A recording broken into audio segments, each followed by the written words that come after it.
Okay, good afternoon everyone and welcome to Blankenheim for this media conference with Kobbie Mainoo. As ever, we can keep it to initially 3 questions each, and if we do have time, we'll come back round you if you have any more. And at the end, we'll have a very short embargoed section as well. But Kobbie, do you want to kick us off? Hi.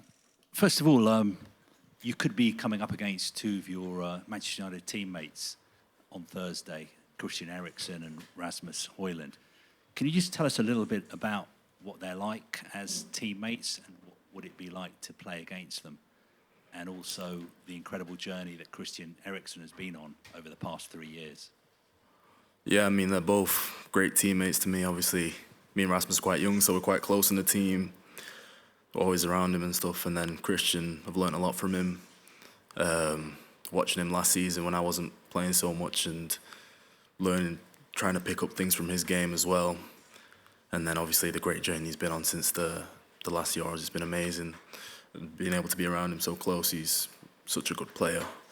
But yeah, if I'm to play on Thursday, I'll have to put all that to the side and compete against him and hopefully get the win. I was reading that Wayne Rooney said that you should be starting in midfield for England, especially in the knockout games. He said you are a more solid option than the other players that the manager could pick to play alongside Declan Rice. How much of a solid option do you think you are? And how ready are you if you're called upon to start? Yeah, I mean, I'm always ready to play, whether that's off the bench or starting.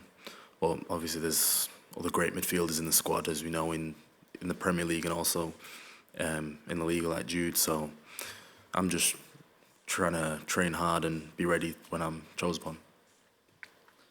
I just want to ask you about Jude as well. He's obviously the man of the moment.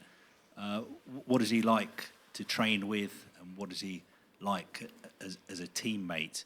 And also, he's one of the favourites to win the Ballon d'Or this year. Do you think it's just a matter of time before he wins it?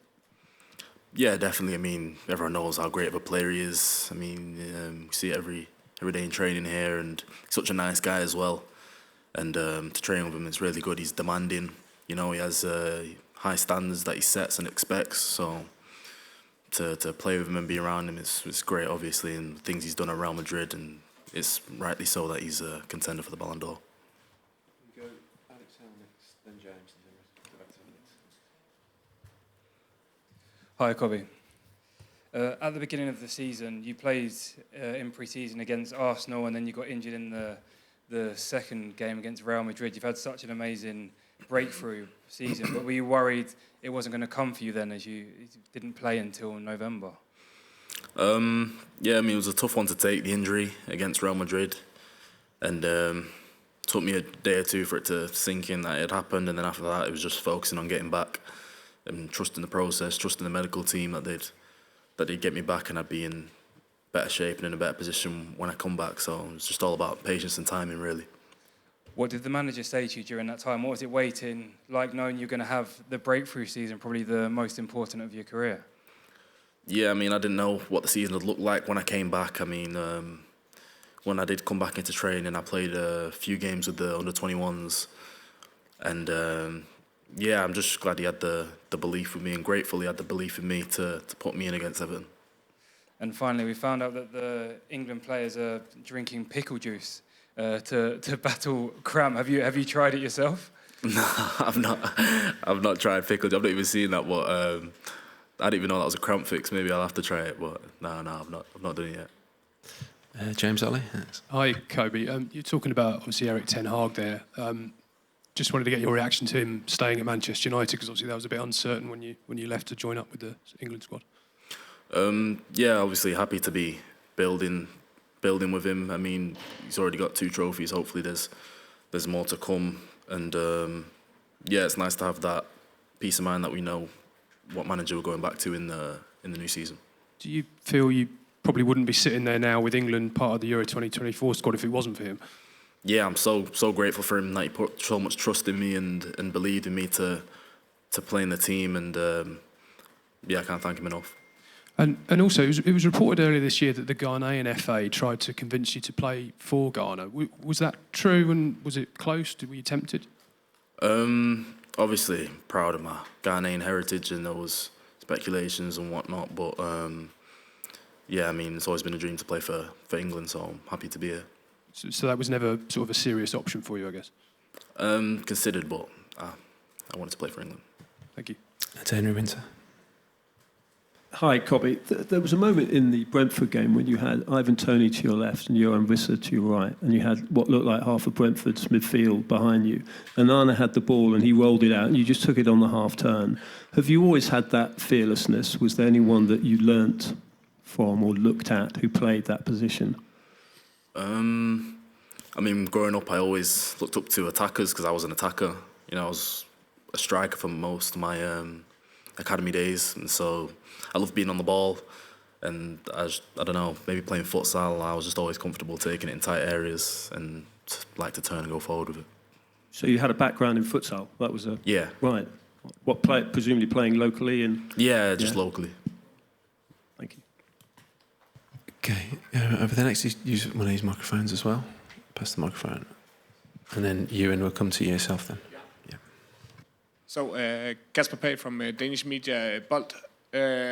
Kobbie, you earlier said, now you already talked about Christian Eriksen and Rasmus Højlund. You earlier said that Rasmus Højlund is one of your guys. Have you been texting to him before this game and during the Euros?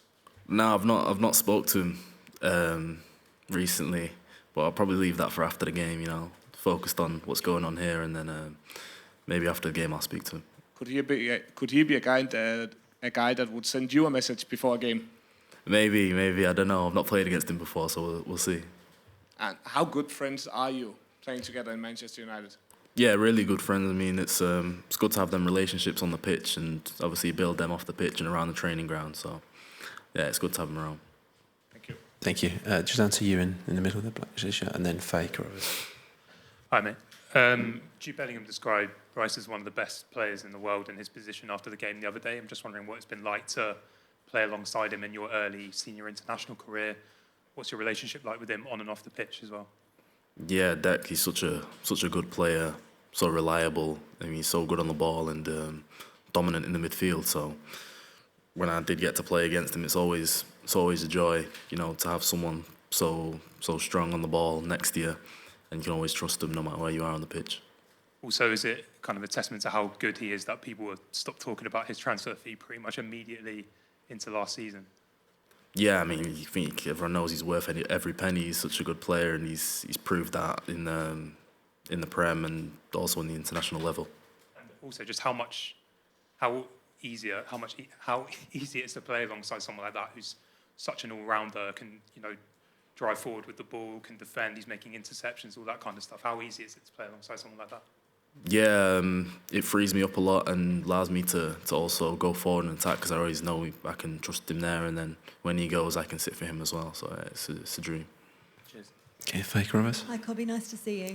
I'm wondering how the intensity of the game, did it surprise you, or were you expecting it against Serbia the other night? And what instructions Gareth Southgate gave you when you came on? I expected the intensity. The atmosphere as well was great that night, and from the England fans and from the Serbian fans as well. But it was just more to see out the game, and the first game's one of the most important, and so to just see that out is just the best start we can have. We saw you all out on a bike ride yesterday, and a lot's been made about the bonding that you need to do because a lot of these players, yourself included, haven't been part of the senior squad before. How is the bonding going? No, really good. It's such a good squad and gelled so well, and they've all been very welcoming to me and also the other new guys as well. So couldn't have been any better. Just finally, ahead of Denmark, if you do get to start or come on again as a substitute, what are you expecting, particularly from that Danish midfield? Very technical, like Christian Eriksen, so they'll be good on the ball, and we can't underestimate how good they will be. Thanks, Faye. Pierre. Hello, I'm Pierre from newspaper L'Équipe, French newspaper. I have two questions about Phil Foden. The first one is that you're coming from Stockport, the same town as him. So is it something you talk about with him? Because it's quite uncommon that two great players come from the same place, actually. You say Foden? Yeah. In fact, I think it was yesterday we were talking about, we were naming all the local teams that we both used to play against and for, and it was with Cole Palmer as well, because he's from a similar area. So yes, we were talking about all our grassroots sides and stuff. It's nice to have someone who's near to where I live here. Perfect. And Anthony Gordon recently said about Foden that in training is out of the world. Is very impressive. Do you have the same impression that in training Foden is technically very good? Yeah, I mean, on the ball, his first touch is crazy. He's so technical, and I mean, I think everyone sees that in the Prem and then on the international level as well. Just to Mark Van Bryans, and then we'll go towards the back. Hi, Kobbie. Well done at the darts, even though it's quite lucky. You said to Henry there about that you played as a forward. I just wondered, therefore, which players did you look up to that played in that position? Obviously, growing up a United fan, Rooney. And then it wasn't so much just strikers as well, because I always loved Ronaldinho. Used to watch him on YouTube a lot growing up. And yeah, mostly United players, to be honest. Have you had any interactions with Wayne at all? No, not in person. I've not spoken to him before, no. But then when he says something like he said about you wanted to play, and you looked up to him when you did, that must be quite nice. Made that even more important. Yeah, 100%. I always appreciate it coming from a legend of football and of the club that I play for. So yeah, it's always amazing to receive compliments like that. Thanks, Mark. If you pass them up, that's Paul Byrne at the back. Thank you. Hi, Paul Byrne, the Daily Mirror. UEFA have launched an investigation to alleged discrimination chanting at the match on Sunday. I just wonder whether yourselves or the players were aware of any such incidents or whether you've discussed it since. No, I've not. I only heard about it on the way over, but as it's an ongoing investigation, I'll leave it to UEFA to decide whatever's going on with it. Okay. Also, obviously, momentum builds in the tournament. Kick-off tomorrow at 6 o'clock here, 5 o'clock home. A lot of people finishing work early to watch the game. Any message for all the millions of TV viewers who'll be watching at home? All the support is appreciated. I mean, especially because we feel it most in the stadium. It was amazing against Serbia. So I just hope everyone tunes in and supports us. Great. Any further questions in this section? Just give us Kieran here. And then we'll move on to embargo. Thank you. Hi, Kieran Canning from AFP. You've mentioned there a couple of times about being a striker when you were younger. How did that sort of process then turn into you becoming a midfielder? Was there a particular coach that saw something in you that you could play a bit deeper in the pitch? And how did you find that sort of adjustment? It was more because I was getting a bit frustrated playing striker. I wasn't getting the ball a lot, and I love to have the ball. So I think it was more natural for me to move back. I played 10 for a bit. I played on the wing, and then more recently started to play centre mid, and I love it. Great. Okay, we'll end the live section there and move on to a very short